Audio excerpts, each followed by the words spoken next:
पुणात्मा, अब आप देखते हो कोई बूढ़ा चल रहा लाठी के सहारे, कभी बैठ जाता कभी चल पड़ता रहा। आप जब युवा हो स्पीड से निकल जाते हो उसको यूँ देखते हुए, आपके कभी सपने में ना आती या दुर्गति थारी भी होगी, आपकी भी होगी। तो जब तक आपको ये ज्ञान नहीं होगा तब तक ये मन की बकवाद समाप्त नहीं होंगी। इस ज्ञान से 90% लगाम डल जाएगी इस मन पापी का, जो दास आपको बताने चाह रहा है।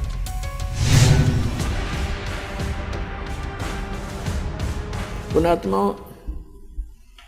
अब आप देखते हो कोई बूढ़ा चल रहा लाठी के सहारे, कभी बैठ जाता कभी चल पड़ता रहा। आप जब युवा हो स्पीड से निकल जाते हो उसको यूँ देखते हुए, आपके कभी सपने में ना आती या दुर्गति थारी भी होगी, आपकी भी होगी।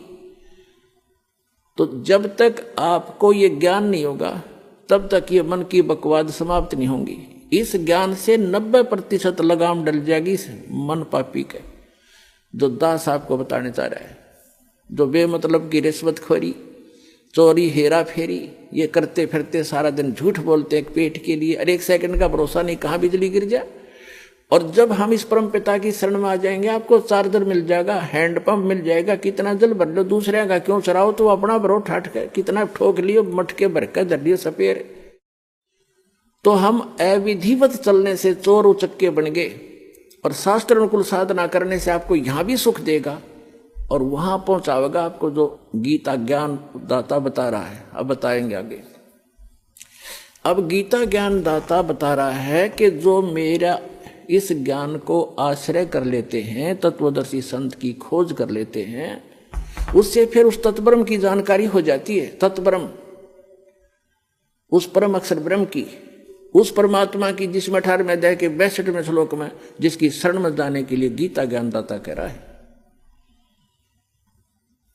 उसकी जानकारी होती है और सभी कर्मों से परिचित हो जाते हैं और सभी अध्यात्म कंप्लीट स्पिरिचुअल नॉलेज से वो परिचित हो जाते हैं।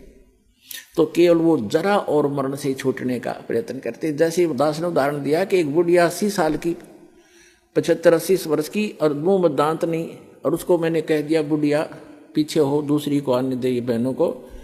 ने बोली इतने बुढ़ी दिखूं मैं, वो तेरा गजब हो, 80 साल की जाड़ नहीं।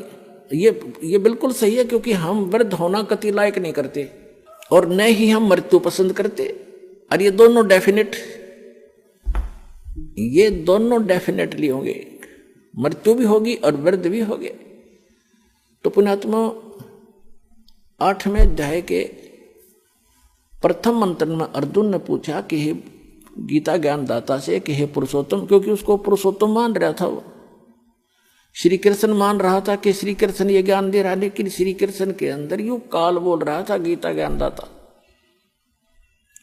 उसने पूछा कि किम तत्ब्रह्म, किम अध्यात्म, किम कर्म पुरुषोत्तम। तो उसने पूछा कि वो तत्ब्रह्म क्या है जिसको जानकर, और क्या वो अध्यात्म ज्ञान है, उसके विषय में गीता ज्ञानदाता 8वें अध्याय के 3रे मंत्र में कहता कि वो परम अक्षर ब्रह्म है। वो परम अक्षर ब्रह्म है, गीता ज्ञानदाता से अन्य है वो भगवान, जो सर्व सुखदायी है, सर्व पाप नाशक है, और जो शाश्वत स्थान प्रदान कराने वाला है। इसलिए 18वें अध्याय के 62वें श्लोक में कहा कि अर्जुन तू सर्वभाव से उस परमेश्वर की शरण में जा, उसकी कृपा से ही तू परम शांति को और सनातन परम धाम को प्राप्त होगा।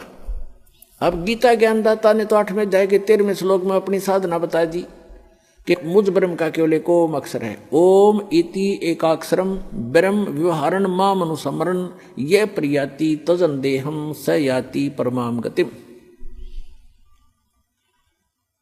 अब उसने स्पष्ट कर दिया कि मेरा तो एक ओम मंत्र है मुझ ब्रह्म का, और ओम से क्या मिलता है ब्रह्मलोक। 8वें अध्याय के 16वें श्लोक में बता दिया कि ब्रह्मलोक पर्यंत, ब्रह्मलोक में गए हुए प्राणी भी पुनर्जन्म के अंदर हैं। वो शाश्वत स्थान नहीं हुआ जहां जाने के बाद वापस नहीं आना पड़ता।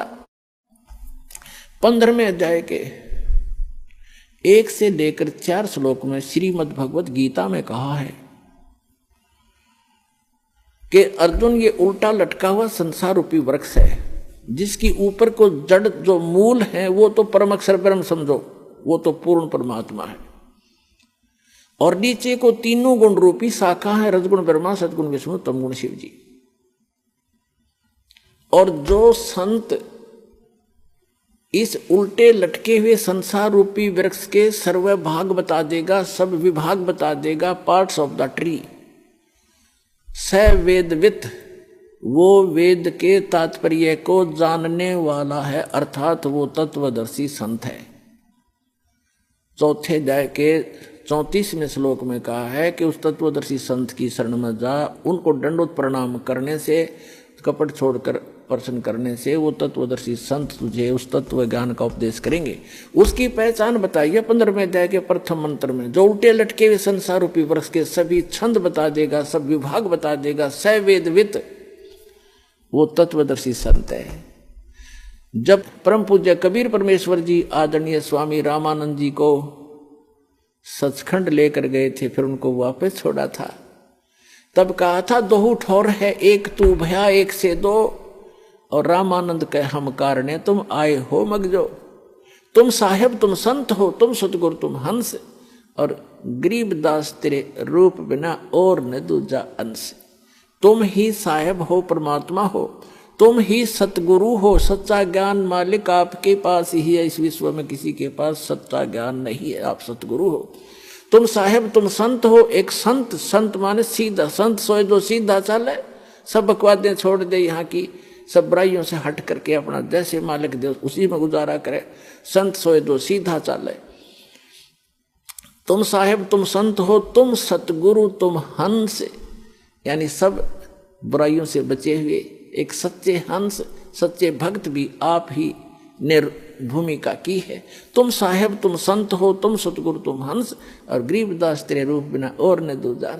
तो उस सतगुरु रूप में आए हुए 600 वर्ष पहले कबीर भगवान ने ये तत्व ज्ञान बताया था उस परम अक्षर ब्रह्म ने। वो काशी के अंदर जो धानक रूप में रहे थे, दुल्हाए रूप में, वो परम अक्षर ब्रह्म थे और आज भी हैं। वो हमारे को ज्ञान देने आए थे, हमारे को एक ट्रायल देने आए थे कि संसार में घने धन की जरूरत नहीं है, जो घना इकट्ठा करता हो महामूर्ख है। कबीर साहब कहते हैं परमात्मा आपको दे जो आपके प्रारब्ध में, आपकी किस्मत में है, सहर स्वीकार करो, लेकिन उसको दुरुपयोग ना करो। बीड़ी शराब मांस तम्बाकू अरे तोचले बनाने पे, नाचने और गाने पे, ब्याह के अंदर बकवाद करने पे, ये दुरुपयोग है तुम्हारा। इसको या तो दान करो और अपना सीमित सा अपना धंधा करो, जो भगवान में बाधक ना बने। तो यहाँ परमात्मा ने रहकर दिखाया था कि टोटे में भक्ति करे, सोए सही सपूत, और ये मायाधारी मस्करे ना जाने कितने जालिए उते। तो परमात्मा ने बताया कि एक रिहर्सल करके दिखाई दाता ने एक रोल किया कि भगत को इतना पर्याप्त है, घर तो 3.5 हाथ गणाते 4.25, कह कबीर जो घना चावे उसको नहीं विचार। फिर भी भगवान जो आपको दे रखा है उसमें संतुष्टि रखे और केवल माया की ही डिमांड भगवान से नहीं करे। परमात्मा कोई बालक नहीं है। डॉक्टर के पास आप चले जाते हो, अब डॉक्टर को तो सारा पता है मरीज का, जब उसके दाखिल हो गया, वो एडमिट हो गया, अब मरीज अपना दर्द तो बता सके है, लेकिन डॉक्टर ने कौन सा इलाज पहले करना वो तो डॉक्टर जानता है। अब जैसे आपका एक्सीडेंट हो गया, डॉक्टर के पास चले गए, आपका रक्त बह रहा है, ब्लड निकल रहा है, ब्लीडिंग हो रही है, उधर से आपकी टांग में पीड़ा हो रही है, तो वो डॉक्टर आप बेशक चिल्ला रहे होगे, लेकिन पहले ब्लड को रोकेगा कि ब्लड बह गया तो ये मर जाएगा, या टांग की चीज तो फिर बंद कर दूंगा, तो पहले वो ब्लड बंद करेगा ताकि आपका जीवन नाश ना हो, वो दर्द फिर हो जाए खत्म। तो इसी प्रकार आप जी यहाँ आते हो, एक परमात्मा के हॉस्पिटल में आ गई, वो आपके सारे दुख दूर होंगे। अब आपने टारगेट बना रखा है मेरा ये काम हो, बस ये हो, और भगवान ने ये पता कि इसकी जान जाने वाली है, 10 दिन के बाद इसका जीवन नहीं है, तो आपकी एज एक्सटेंड करेगा। उम्र एक्सटेंड करने के लिए जो आपको एड दे रहा है वो काम आपका भले ही ना हो रहा है, लेकिन आपको जीवन दान दे करके वो 100 सुख देगा फिर आगे चल के। और मरीज ये कहे मेरे टांग में पीड़ा, तू कैसा डॉक्टर है, मुझे दर्द ही ठीक हो रहा, लेकिन डॉक्टर को पता है कि इसका ब्लड रोकना जरूरी है, तो डॉक्टर वही काम करेगा जो आपके हित में होगा, आपकी नहीं मानेगा। पहले वो उसको मालूम है कि आप चिल्ला रहे हो, उसको मालूम है कि इसमें ऐसी पीड़ा होगी, लेकिन ये घातक नहीं है, तो छोटे मोटे जो कष्ट आपको यहाँ आने पर भी हो रहे हैं, जैसे कई तो ऐसे हाथी ठीक हो जाते, कुछ एक को अभी वो राहत नहीं मिल रही है जो वो डिमांड लेकर आते हैं। उसका कारण क्या है कि आपका जीवन नाश होने वाला होगा निकट भविष्य में, और परमात्मा आपको एक्सटेंड करेंगे, पहले वो ठीक करेंगे आपका, फिर आप पे सारा सुख होता चला जाएगा, जीवन भी मिलेगा, भक्ति भी होगी, सारा सुख भी यहाँ का जो चाहिए वो भी देगा।